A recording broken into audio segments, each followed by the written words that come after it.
Hola, ¿cómo están? Hoy sábado. Bueno, la propuesta de hoy es hablar un poco de esta frase, más que nada cuestionarla, si se quiere. Hola, ¿cómo estás, Nerina? ¿Cómo estás, Alejandra? Espero ver bien ahí, porque por ahí me concentro. Hola. Bueno, la propuesta de hoy es hablar un poco de esta frase tan trillada, si se quiere, ¿no? Un cliché nuestro de cada día, el pan nuestro de cada día que tiene muchas implicancias, y la frase es: la gente no cambia. Bueno, yo me organicé algo acá como para hacer un recorrido medianamente ordenado, ¿no? Pero bueno, más allá del recorrido que se me ocurrió, hay algo como bastante fundamental, y es lo siguiente: la persona que enuncia esa frase, la gente no cambia, en realidad está hablando de ella, ¿no? Es como decir la gente no cambia equivale a decir yo no cambio. Yo no voy a cambiar. Es una postura, es una posición subjetiva frente a determinadas cuestiones, y por lo tanto también es una postura en lo que refiere a su entorno, el mundo, los demás, o como ustedes quieran llamarle. Es una posición, digamos, respecto a su interioridad, y a la vez es una posición respecto a su exterioridad. Entonces ahí está lo interesante. Con el psicoanálisis corroboramos que efectivamente la gente cambia. Si no, yo creo que, bueno, la mayoría de los psicoanalistas nos dedicaríamos a otra cosa si no viéramos los efectos del psicoanálisis, que de hecho se materializan en una serie de cambios que son producto de distintas decisiones que va tomando el sujeto. Muy probablemente nos frustraríamos de tal manera que nos dedicaríamos a otra cosa. Eso no significa que un analista se cruce eventualmente con situaciones, con casos, con discursos que realmente son refractarios a cualquier tipo de movimiento, ¿sí? Como sucede en el caso, por ejemplo, de la clínica con adicciones, que es una clínica muy complicada. Entonces, bueno, hay, digamos, que uno esté diciendo que efectivamente el cambio es posible no significa que en todas las circunstancias y en todos los sujetos se pueda gestionar un cambio de posición. Hay situaciones en donde hay una gran resistencia a ser otro de lo que uno fue, o también hay una gran resistencia a ser otro de lo que alguien dice que yo soy, ¿sí? O dijo que yo era. Bueno, pero bueno, ¿qué puede decir el psicoanálisis y sobre todo, bueno, Lacan en lo que refiere a estas cuestiones, ¿no? Que cuando hablamos de cambio hablamos necesariamente de identidad. Bueno, ¿cómo podemos pensar, no? El cambio, la identidad, la existencia, son temas que tienen su complejidad. Hola Sabri, ¿cómo estás? Hola Seba. Que tienen su complejidad, pero lo interesante, eso yo en el último vivo hablaba, lo cité a Lacan y dije, yo digo cosas simples, aunque parezca que mi discurso es engañoso, dice Lacan, ¿no? En el seminario de la lógica del fantasma. Y es cierto, no es una joda. El tema ¿cuál es? Que Lacan dice cosas simples.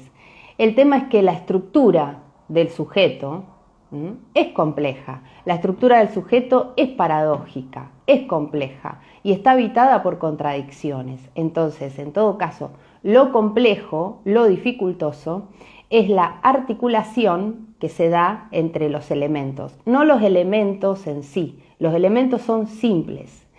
Lo complejo de aprehender es la articulación de un elemento con otro. Esto es muy, pero muy importante para poder entender de qué estamos hablando cuando hablamos de cambio.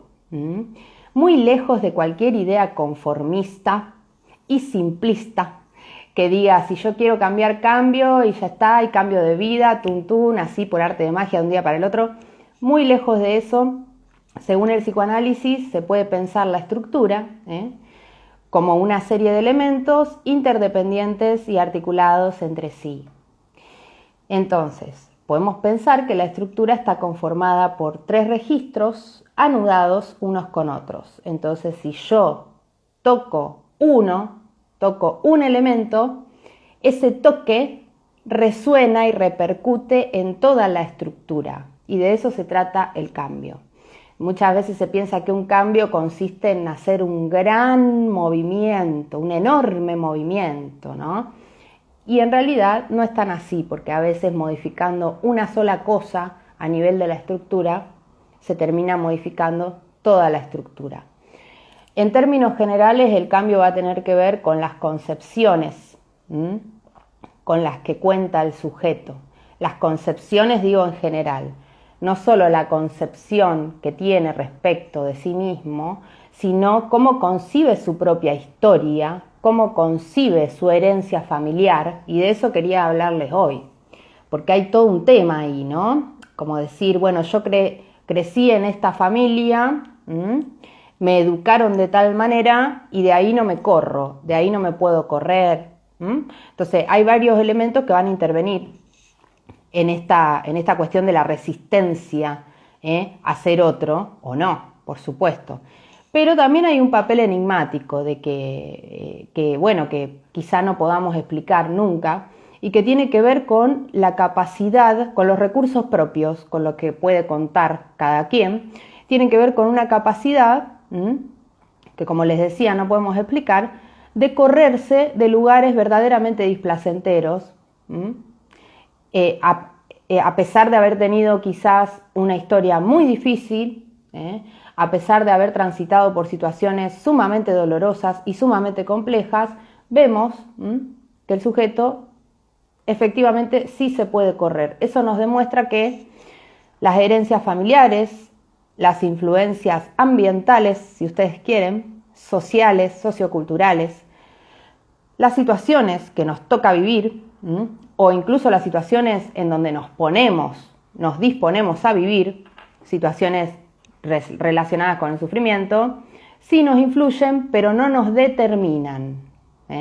No nos determinan. Y ahí viene el tema de la estructura y de cómo concibe la subjetividad Jacques Lacan. Porque la subjetividad, podríamos decir que es un efecto. Es un efecto. Es un emergente. El sujeto es un emergente. No es algo estático que ya esté determinado desde su nacimiento. Entonces ahí vienen, diferentes términos que es necesario ponerlos en tensión para poder, decir algo respecto al cambio. Entonces un punto que me parece muy elemental es esto de poder pensar la subjetividad como un emergente. Eso nos lleva a una noción de estructura que ustedes seguramente ya conocen, ¿no? Que toma muy en cuenta la incidencia del lenguaje. Es decir, que un ser vivo, habitado de inconsciente, es un ser representado por el significante.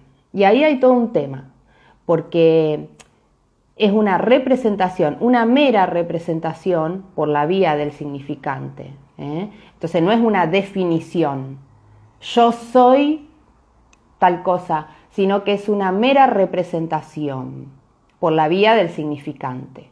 Entonces, lo que representa el significante de mi subjetividad va a tener que ver con el uno, sí, pero lo que dice en definitiva es que somos uno. No dice que somos como somos, es decir, que estaría separada esta representación de las cualidades, de cualquier cualidad. Entonces, podemos pensar que Lacan nos supone una idea de estructura que es articulada, ¿no? Cuestión que se va a observar claramente en la escritura del Nudo Borromeo, en donde hay 3 registros, les decía yo, articulados entre sí, y cualquier modificación va a repercutir en toda la estructura. Ahora, ¿qué sucede con esto de los cambios, no? ¿Son posibles o no son posibles? A ver, porque hay varias consideraciones que podríamos hacer y yo las organicé, cosa un poco insólita de mi parte, pero las organicé. Entonces podemos decir primero, punto básico, sentido común. El cambio tiene que ver con movimiento, ruido, rodeo. O sea, tendríamos que apartar y dejar ahí tipo centro de mesa la idea de que yo puedo hacer un cambio sin que me moleste, en una situación de plena comodidad, que el cambio me va a caer así como del cielo, de forma milagrosa y celestial. O sea, no, el cambio implica un movimiento y el movimiento es de un lugar a otro, de una concepción a otra, ¿no? Entonces, eso no es cómodo, como sucede en todos los casos. Incluso a veces implica un cambio de vestidura. Sacarme una ropa, ponerme otra, salir de un lugar, ir hacia otro. Entonces, cómodo no sería.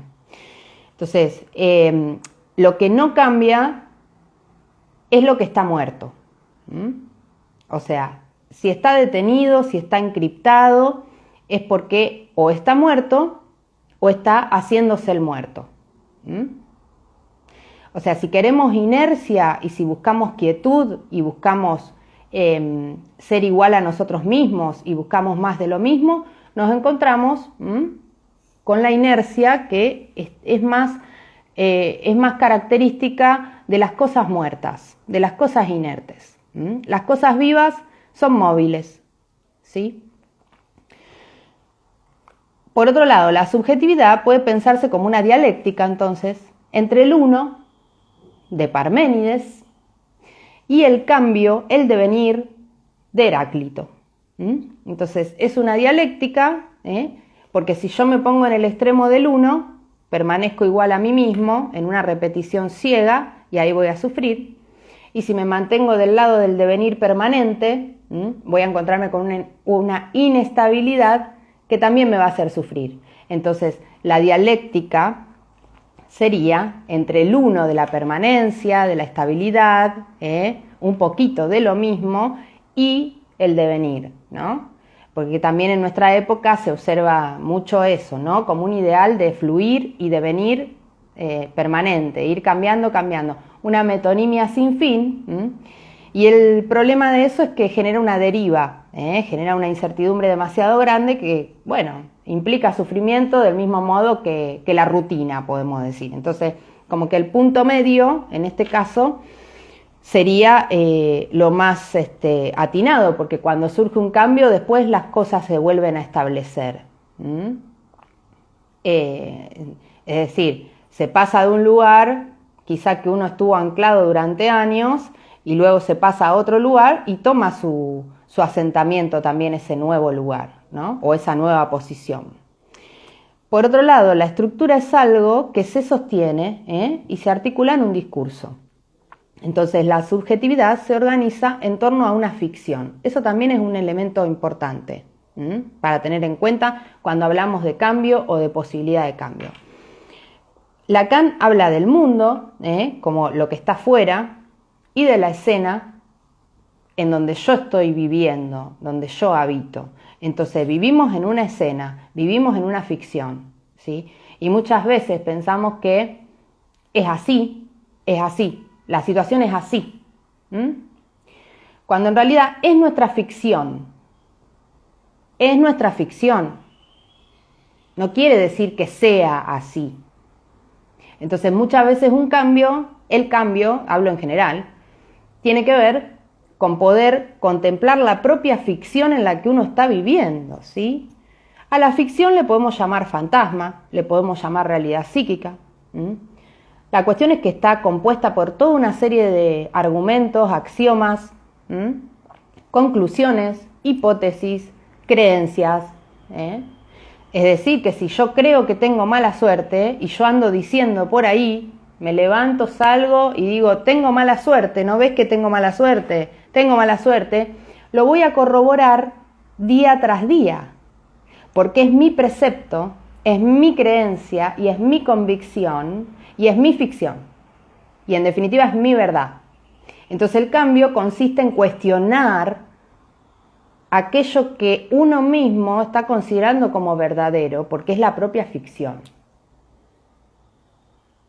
Un cambio empieza cuando uno está en condiciones de interrogar y cuestionar la propia realidad psíquica, y empieza a querer quizás otra cosa. Pero primero tiene que reconocer en qué realidad está inmiscuido, trabado, sufriente o lo que sea, ¿no? Como un punto básico. Y esto es algo re importante porque no todo el mundo quiere saber. Lacan en el Seminario del Acto dice, un análisis sirve para saber. Bueno, y no todos quieren saber, no todos quieren encontrarse con su verdadero, digamos, ¿no? Bueno, entonces si alguien cambia de posición en relación a su propia escena, ¿sí? A su propio sufrimiento. Muchas veces yo escucho esta cuestión, ¿no? Espero que esta persona cambie, o espero que esta situación cambie. Y uno no puede, eso está por fuera de control, absolutamente. Uno no puede cambiar a una persona, no puede cambiar una situación externa. Uno puede cambiar uno, digamos, puede cambiar uno en el vínculo tan íntimo que mantiene con su propio sufrimiento, ¿sí? Entonces, pero se requiere de mucha valentía, poder decir, me cansé de este sufrimiento o me cansé de sufrir de esta manera, quiero otra cosa. Se requiere de mucho coraje hacer ese movimiento y ese cuestionamiento, ¿no? Pero la posibilidad está, y está siempre. Y enigmáticamente la posibilidad está, en los casos más graves que ustedes se pueden imaginar, también está. Bueno, esta cuestión de decir la gente es un anónimo, ¿no? La gente no cambia, es un anónimo. Entonces, el que cambia es uno o no. Se cambia desde lo más singular. Entonces, cambia si uno quiere hacer ese movimiento incómodo. Porque acá aparece el debate esto de que no todos pueden, que, bueno, en mi familia nadie pudo, etcétera, etcétera, etcétera. Fundamentos que tienen que ver más con una resistencia que con la realidad de las situaciones. Bueno, entonces puede pasar que yo crea que no pude en algún momento, o que crea que no puedo, o que me hayan enseñado también a creer que no se puede tal cosa o no se puede tal otra. Entonces ahí es donde interviene también toda la herencia familiar, ¿no? Esto tiene que ver con la transmisión entre generaciones, que es un punto re importante, con lo social, y por supuesto con la operación de identificación. Ustedes saben que la identificación opera según 3 tipos de mecanismos. Opera mediante la incorporación, inicialmente, estructuralmente hablando, opera con el mecanismo de introyección y con el mecanismo de proyección.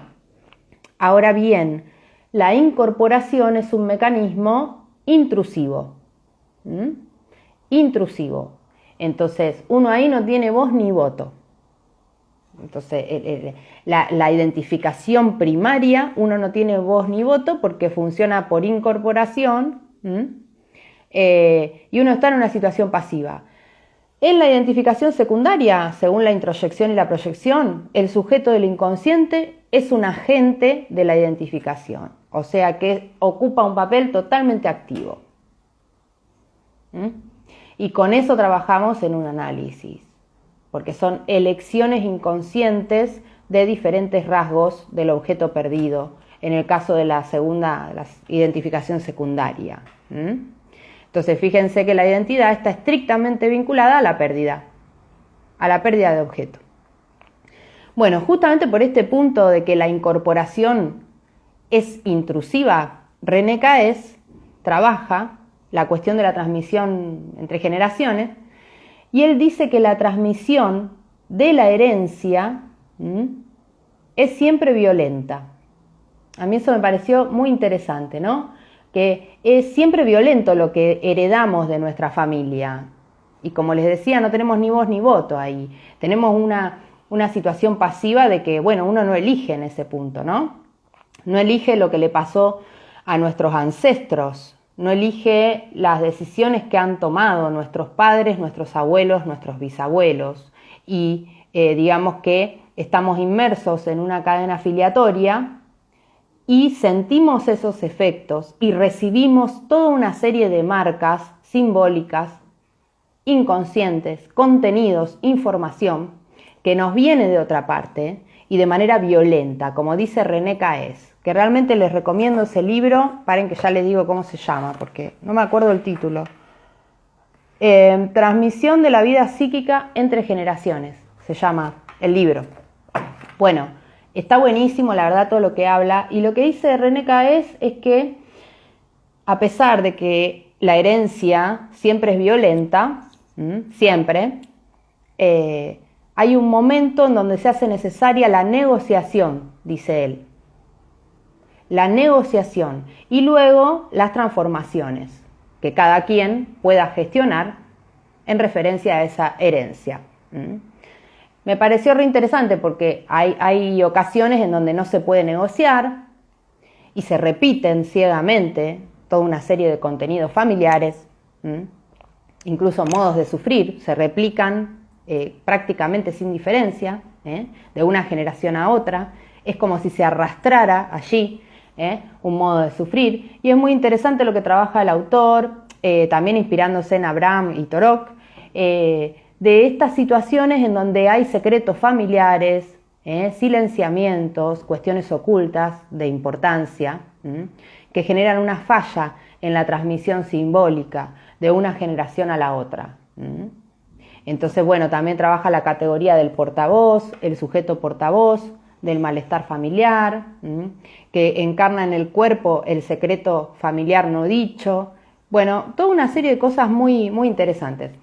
Pero bueno, yo rescato esta cuestión en lo que refiere al cambio de la necesidad de negociación. ¿Y cómo podemos pensar eso? Una selección, podríamos decir, que el sujeto en un momento dado puede realizar una selección, una evaluación primero, una interrogación y luego una selección de lo que sí y de lo que no en la familia, de lo que sí y de lo que no en lo social. Pasa que en muchas ocasiones o no estamos preparados para gestionar esa evaluación o simplemente no imaginamos que es posible realizar esa evaluación, ¿no? Es decir, bueno, a mí me enseñaron esto, es esto, ¿no? Yo conozco esto, es esto. A mí me pasó esto, es esto. Y no tenemos ese ejercicio de cuestionamiento y de selección, como les decía. Hay cosas en la familia que sí y hay cosas en la familia que no. Ahora, lo que sí va a depender de cada sujeto y de cómo ese sujeto quiera vivir. Quiera vivir. Entonces, bueno, en relación a esta posibilidad de cambio y bueno, y de negociación, como dice René Caes, el sujeto puede tener un papel activo, y esto nos lleva a rescatar la idea de sujeto como un interpretante de los lenguajes. Creo que Lacan lo define de ese modo en la cosa freudiana, si no me equivoco. Puede ser que me equivoque. Estoy entre la cosa freudiana o función y campo de la palabra. Uno de esos dos, Lacan dice que el sujeto es un intérprete de los lenguajes. Me parece interesantísimo, porque intérprete de los lenguajes significa que sea lo que sea que me hayan dicho, sea lo que sea que mi familia haya vivido, yo soy un intérprete, es decir, que yo interpreto si eso es importante o no, si eso es para mí o no, si eso es mío o no es mío, en definitiva, ¿no? Entonces eso es re importante para tenerlo en cuenta. Entonces, en lo que refiere al cambio podemos situar estas dos cosas: el sujeto como interpretante de su historia y de su prehistoria, Y también este otro punto que les decía, que está meramente representado en la cadena significante, o sea que ese margen de indeterminación ya nos abre la puerta a la posibilidad de cambio. Si hubiera una determinación y no, uno nace, tiene una esencia, uno es y listo, ya está. El tema que lo trabaja Lacan es que, digamos que el uno, el tema del uno, no está pegado al ser. El ser está por allá y el uno está por acá, ¿no? Y lo que contamos es el uno, con lo que contamos es el uno. Y no solo eso, no solo que contamos con el uno y no con el ser, sino que contamos con el uno más A, dice Lacan en el seminario 20. Es decir, que contamos con el uno y la falla, ¿no? Entonces, bueno, a ver, Lacan para hablar de la noción de uno se va a inspirar del rasgo unario, de la noción freudiana de rasgo unario, el uno de la diferencia, que se va a contar por su unicidad, pero no por su unidad. El uno en tanto unicidad y diferencia, no el uno en tanto unidad y cualidad, ¿sí? Entonces una marca asociada a lo que falta para pensarse agotado por el conocimiento. El uno es algo que se repite. Eso es muy interesante porque es una marca, pero que requiere una lectura. Esa marca que viene a ser el uno significante no nos alcanza para dar una ontología de lo que somos y quedarnos ahí. Se requiere una lectura y esa lectura la hacemos como podemos y con lo que podemos y con lo que tenemos también. Lo interesante es que esa lectura de la marca puede cambiar, es cambiante, de hecho. Y ahí está la clave, ¿no? Entonces en Lacan el uno no es uno es. Uno es, el uno es hay uno. Hay uno. Que uno podría decirlo más llanamente, soy único. Eso es indudable, ¿no? Soy único. Si uno habla del ser, lo único concreto y lo único cierto es poder hacer esa afirmación. Soy único. Pero nada más. Todo lo demás es algo que hay que construir y hay que ir reformulando permanentemente. Entonces, Lacan dice, el uno falla en ser. No somos uno. Hay uno más A.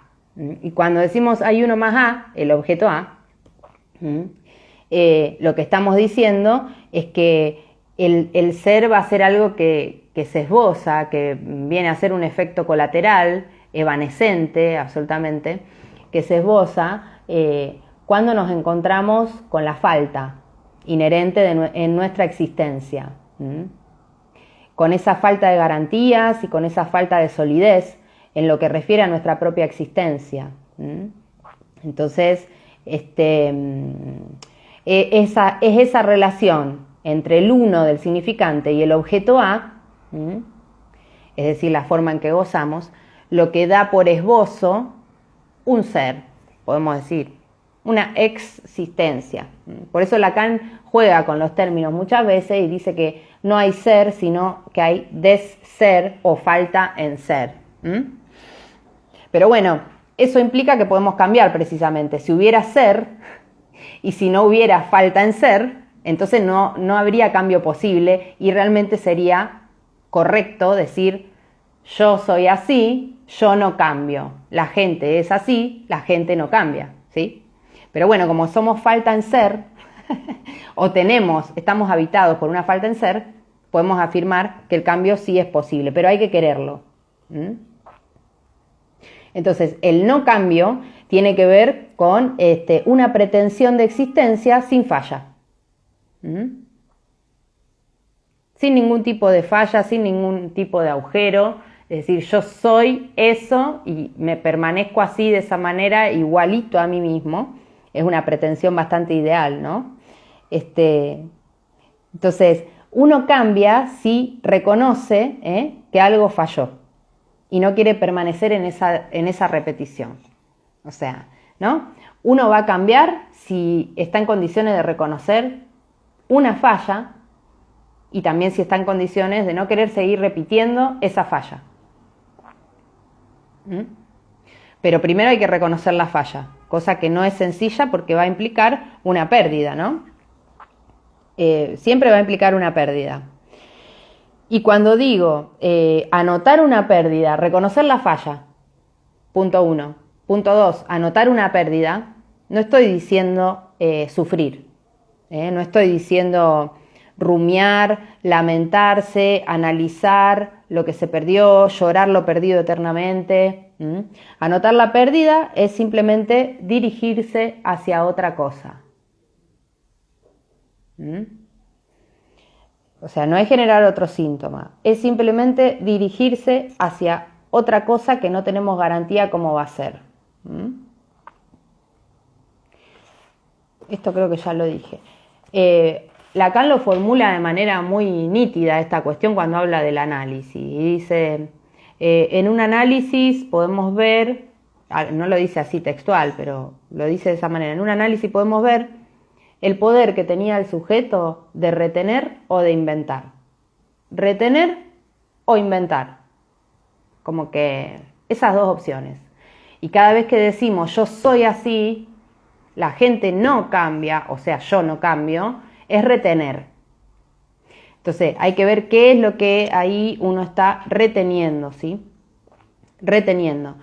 En toda retención y toda resistencia a la invención, lo que va a jugar es la prehistoria, la transmisión generacional, la propia historia, la familia, la herencia familiar, la cadena filiatoria, las herencias inconscientes, eso va a intervenir, por supuesto, y finalmente los acontecimientos y su interpretación.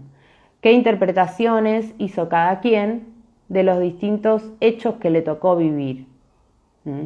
Porque un acontecimiento no es un hecho sucedido en la realidad material. Un acontecimiento es un hecho que ya tiene una articulación significante para alguien. Entonces, es cada uno el que le da significación a una serie de acontecimientos. Entonces, si te clavan el visto, puede ser una tragedia, puede ser una nada, puede ser algo muy importante o puede ser algo totalmente trivial. Entonces, ahí vemos que el carácter de acontecimiento nos demuestra el papel activo que tiene el sujeto como interpretante de los lenguajes. Entonces, somos un efecto y tenemos un cuerpo, ¿no? Somos un efecto, tenemos un cuerpo y toda una serie de creencias que muchas veces van en contra de lo que queremos, ¿no? Entonces tenemos una cosmovisión acerca del mundo y acerca de los otros llamada fantasma. Contamos con una cosmovisión. Y si alguien quiere cambiar es porque ya se pudo cuestionar su propia cosmovisión. Esto es muy importante porque uno dice, ay, me gustaría que tal persona cambie y cuestiona a esa persona, ¿no? Dice, porque tal persona es así, porque tal persona es asá, cuestiona la cosmovisión del otro, pero hasta tanto no esté en condiciones de cuestionar la propia cosmovisión, no va a haber cambio posible, ¿sí? Porque bueno, ahí está la clave, ¿no? En la marca y en la lectura de la marca, ¿no? ¿Qué lugar le vamos a dar a las cosas que vivimos? Y también otro elemento muy importante es la responsabilidad, ¿no? Porque, bueno, eso es otra cuestión que yo había trabajado en un vivo a propósito de las relaciones, ¿no? Él me hizo esto, él me hace esto, o ella me hace esto, ¿no? Porque es así, así, asá, y ya se va a dar cuenta, y ya me va a valorar, y ya me va a pedir disculpas, y ya me va a decir... Y en realidad es más sencillo, ¿no? Decir, a ver, ¿qué hacía yo con una persona con tal comportamiento? ¿Por qué permanecería yo en una relación de esa índole? ¿Cuál es el punto en donde yo me termino enganchando con una situación que me hace sentir verdaderamente mal? Entonces, por eso vuelvo. La gente no cambia, en todo caso cambia uno. No podemos estar eternamente esperando que alguien que es infiel deje de ser infiel, digamos. Hay que volver para adentro y decir, a ver, a mí, ¿yo en qué creo? ¿No? Las creencias.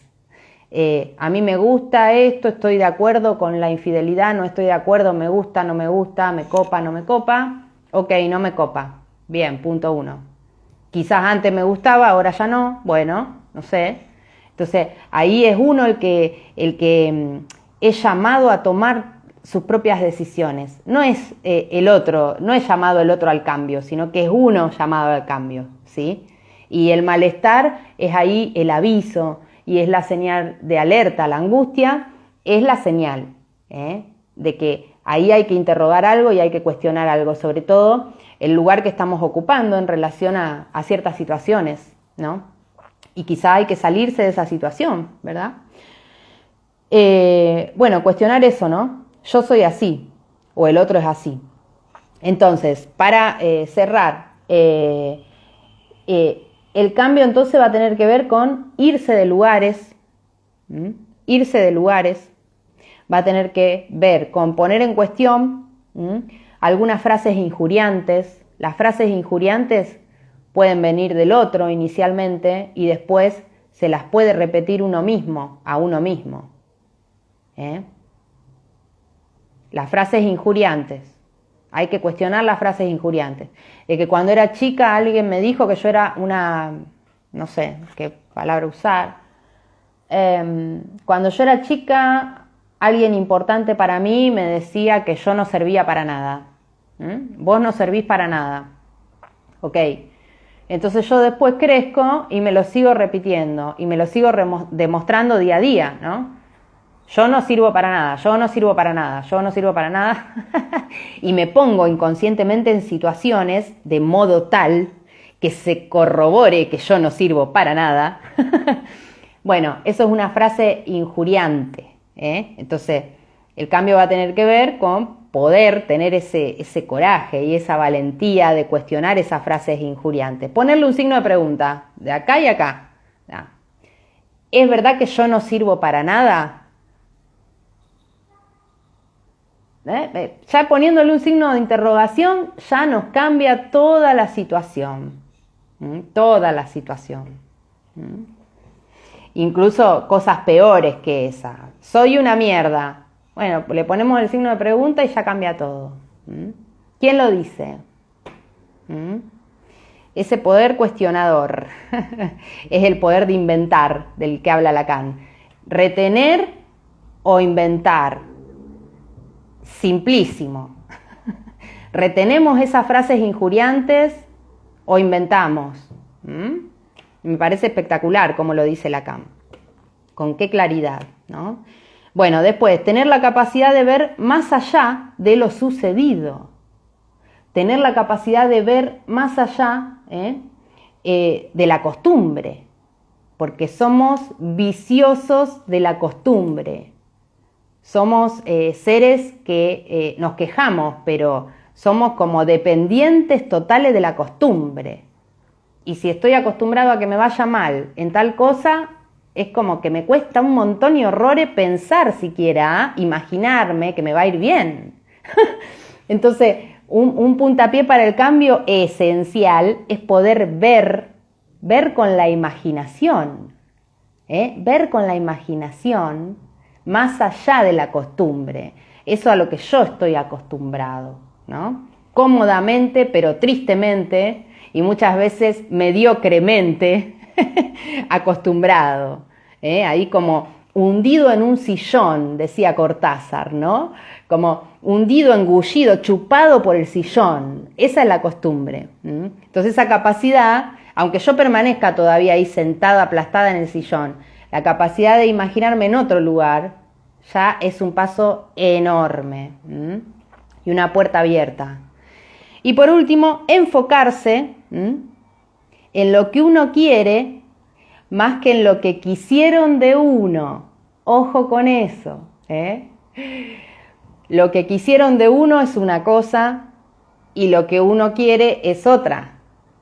y el tema, la hazaña, el desafío cotidiano encima, porque no es algo de que hago hoy y ya está, es un ejercicio cotidiano, consiste en estar más enfocado dentro de lo posible en lo que uno quiere, lo que cada uno quiere, y no tanto en lo que uno no quiere.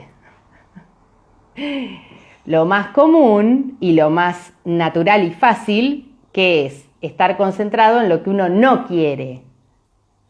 ¿Ah?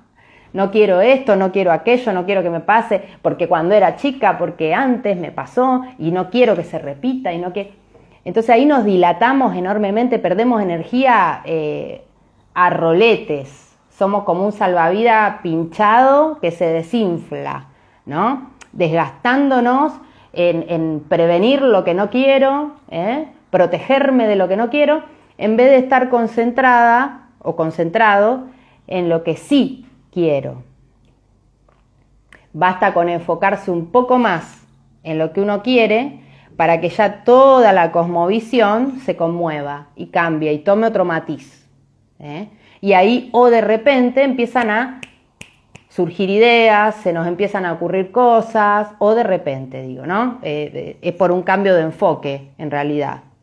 Y es porque uno se animó a poder pensarse un poco más allá de aquello que ya conoce, de lo que ya está acostumbrado, de lo que ya sufrió y padeció. Bien, ¿qué más?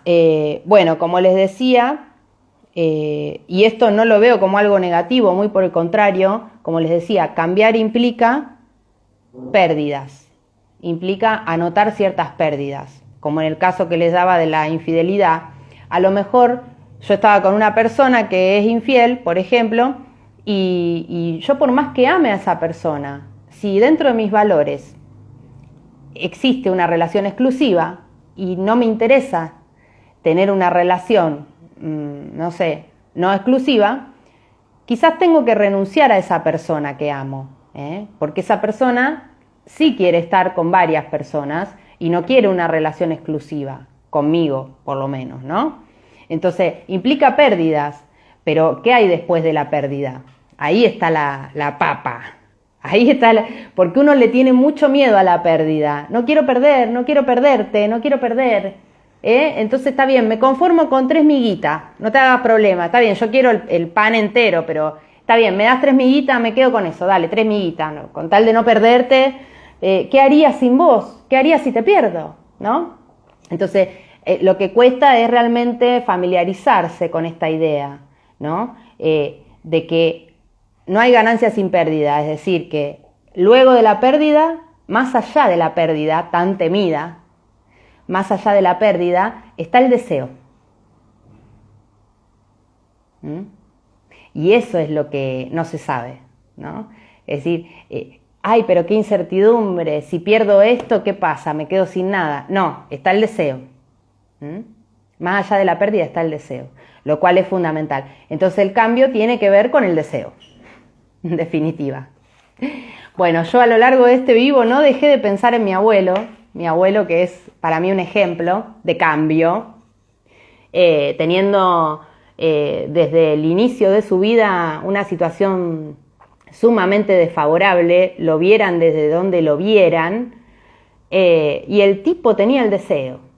No sé cómo, no sé por qué, es algo enigmático, pero el tipo tenía el deseo, ¿no? Y se fue de los lugares que evidentemente no le gustaban y construyó nuevos lugares. Por eso decía, bueno, mi abuelo es un ejemplo. Bueno, a ver sus comentarios. ¿Qué dice María? Apuntar al equívoco y al sinsentido. En un análisis vos decís, María, ¿qué dice la negra? Por no perder me trapifico. Por no perder generalmente me pierdo, O sea, si yo no quiero perder y estoy muy agarrado, ¿no? Ahí reteniendo cosas, en realidad me termino perdiendo yo como sujeto, digamos, como emergente. Esa es la macana, digamos, que si yo no estoy dispuesto a perder, también pierdo mi deseo y me encuentro con otras cosas que no son mi deseo realmente, para hablar en general, ¿no?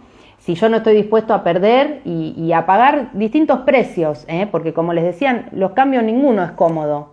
Si yo no estoy dispuesta a pagar distintos precios, me puedo encontrar con cosas, diferentes cosas, pero que no son el deseo. Entonces me puedo encontrar con el goce, me puedo encontrar con la moral.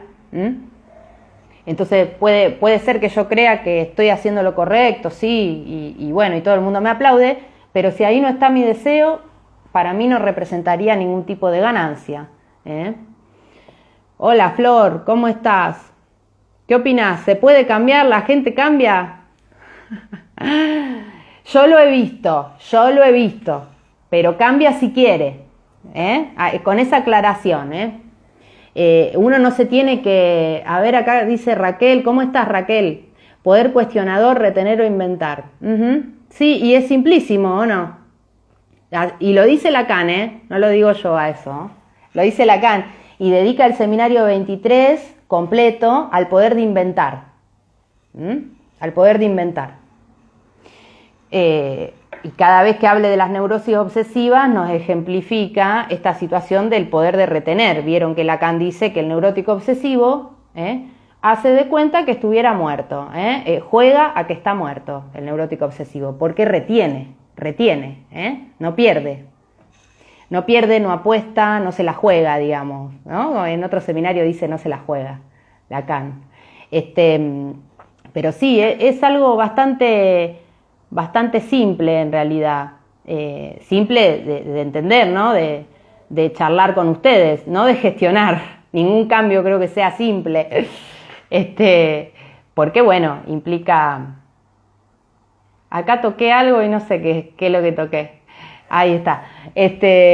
Implica movimiento, como les decía, implica rodeo, implica cierta valentía también. Yo he tenido casos en donde... no muchos, pero algunos de mucha oscuridad. Y esa oscuridad del sujeto y esa resistencia enorme a ser otro de lo que yo fui para el otro primordial, digamos, esa resistencia tan grande no la he visto muchas veces, pero las veces que la he visto, bueno, realmente delata una gran resistencia a poder imaginarse una vida de otro modo, una existencia diferente, ¿no? Y también a quedarse encriptado. Encriptado es una palabra que utiliza Abraham cuando habla del duelo y la imposibilidad del duelo. Me parece excelente, una cripta, ¿no? Vivir en una cripta, qué sé yo, que alguien nos defraudó, ¿no? Alguien nos hizo tal cosa. O alguien se murió, porque a veces tenemos que atravesar esas pérdidas, ¿no? Y no depende de uno, o sea, son eventualidades que pueden pasarnos, tristezas, ¿no?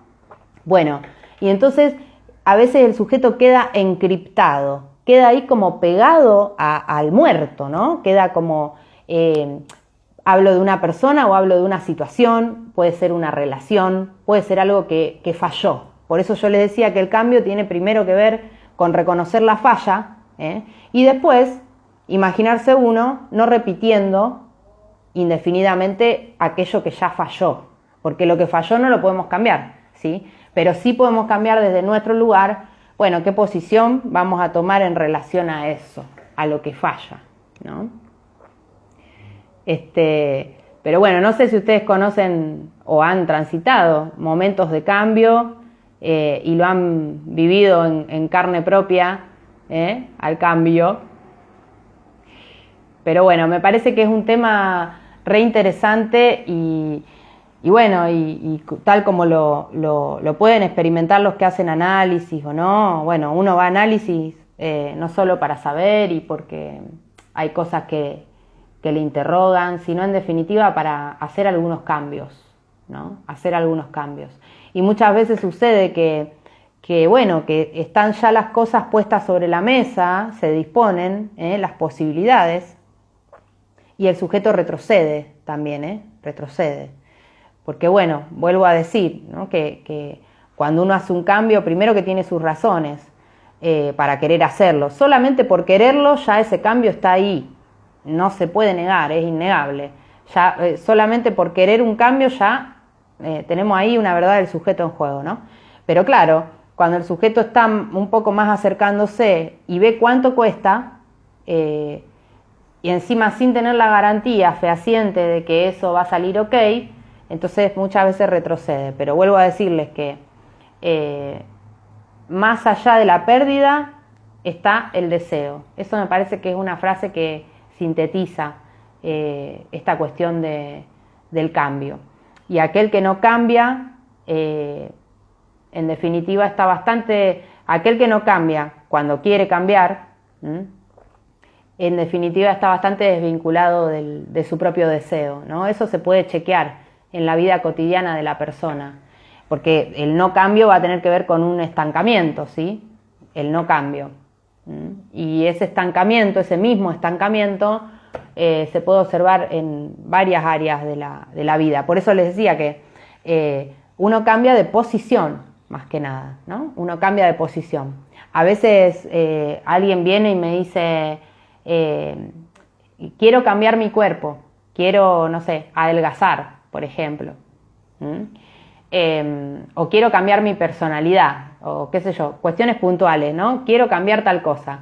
Y en realidad ese cambio se gestiona solo si el sujeto cambia de posición respecto a algo, bueno, singular, que esté en juego. No quiero hablar mucho de mis pacientes, porque aparte hay algunos acá en Anuda y no los voy a exponer a ninguno. Hablo en términos generales, ¿sí? Pero bueno, cambiando, vuelvo a esta noción de estructura que me parece fundamental del nudo borromeo, tocando una cuerda, bueno, hay que ver cuál, hay que tocar, tocando una cuerda repercute en las otras, repercute en toda la estructura, por eso, y si no hay un cambio de posición del sujeto, se dan esas tan conocidas situaciones llamadas recaídas, en el ejemplo de querer adelgazar, ponele, ¿no? Entonces, quiero adelgazar y bajo 10 kilos y después lo subo si yo no cambié de posición. Pero así con cualquier cosa, ¿no? Con cualquier situación, ¿no? Entonces, sí, voy a cambiar. Es algo que consiste en un cambio de posición del sujeto en referencia a diferentes cuestiones. Pero sobre todo también implica un cambio en la cosmovisión con la que cuenta el sujeto. Eso es re importante. Y esta serie de cosas que les decía, ¿no? De poner en cuestión las frases injuriantes, esas frases que me determinan, y chequear bien cómo me hablo yo. Porque ustedes quizás no lo tienen consciente, otros sí, pero hablamos todo el tiempo, internamente. Bueno, ¿qué me digo cuando me hablo yo? ¿Qué me digo? En tercera persona incluso, ¿no? O en plural. Yo, por ejemplo, hablo en plural. Bueno, ahora vamos al súper. Vamos, somos como varios acá. Pero depende, sea como se hable, uno siempre se habla, ¿no? Está tomado por el discurso. Entonces, ¿cómo me hablo? ¿Qué me digo yo? ¿Qué me digo? Ahí está la punta, ¿no? Es decir, estoy disconforme con mi cuerpo, me miro al espejo, ¿qué me digo? ¿Qué me digo con pensamiento, ¿no? ¿Qué pienso? Y ahí está la punta, ¿no? La punta del ovillo, y hay que hacer así, ¿no? En un análisis, agarra esa punta y ¿a dónde nos lleva? Ese hilo, ¿hasta dónde va? ¿A dónde está el nudo? Hay que cortar, ¿qué hay que hacer? Es eso lo que hace un análisis, ¿no? Acá hay un nudo que está trabando todo, ¿no? Entonces hay que cortar y volver a armar otro nudo más prolijo a lo mejor. Bueno, espero que les haya gustado este vivo de hoy, sábado. Les mando un beso y gracias por los comentarios. Y bueno, y sugieran algún otro tema para tratar. A mí se me ocurrió pero pongan ahí en los comentarios de qué tema les gustaría que habláramos, ¿ok? Bueno, que tengan un lindo sábado, terminen bien el finde y bueno, y les mando un beso grande. Y no le tengan miedo al cambio porque más allá de la pérdida está el deseo.